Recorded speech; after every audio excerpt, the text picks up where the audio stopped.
மறுபடியும் அதை ரெனோவேட் பண்ணியிருக்காங்களோ? ஃபுல்லாக விஷயம் கொஞ்சம் எல்லாம் க்ளீனாக ஸ்கிப் போகாது.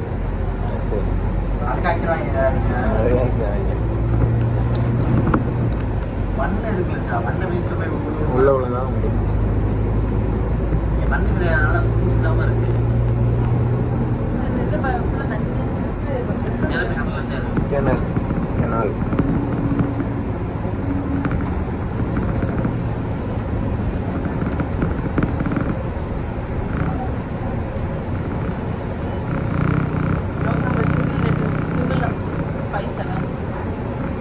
இதெல்லாம் ஃபர்ஸ்ட் டைம் நான் வாங்குறேன்.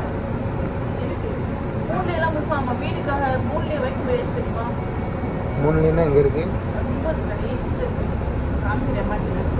வீடு பக்கவா?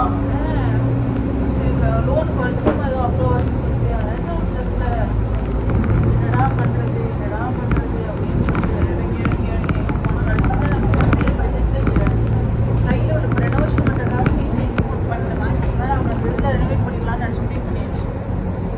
பண்ணியாச்சு சரி. ஆனால் இந்த குறையுமே இல்லை. ஆனால் வீடு செய்யறதுக்கு முன்னாடி பார்த்தீங்கன்னா 10 மாதம். ஆனால் அது போனோடனே ஃபஸ்ட் இம்ப்ரெஷனுங்கிறது 4-5 வீடு பார்த்தோம். அமௌண்ட்டில் பார்த்தோம். நிறைய வீடு பார்சல்ஸ் 2 வீடு பார்த்தோம். அமௌண்ட்டில் 3 வீடு பார்த்தோம். நிறைய இடம் போனோம். ஹவுஸ் போனோம். ஆனால் ரொம்ப மனசு என்னோட வீட்டை அப்படின்னு ஆயிடுச்சு. இருந்தாலும் ஒவ்வொரு நாளைக்கும் எனக்கு எடுத்து ஒவ்வொரு நாளும் அந்த இதில் எடுத்து ஏஜென்ட்டை அவள்டே ஃபாலோ பண்ணி கடைசியில் கூட்டிகிட்டு போனான். ஒரே இதுதான் நிறைய இதுதான் வந்துருக்கா? அதே 2-3 ஏஜென்ட்டை நான் கேட்டேன். ஆனால் அவங்க ரேட்டு கூட்டிகிட்டு போனான். அமௌண்ட்டு வாங்கணும்னா நான் இவள்கிட்ட இனிஷியல்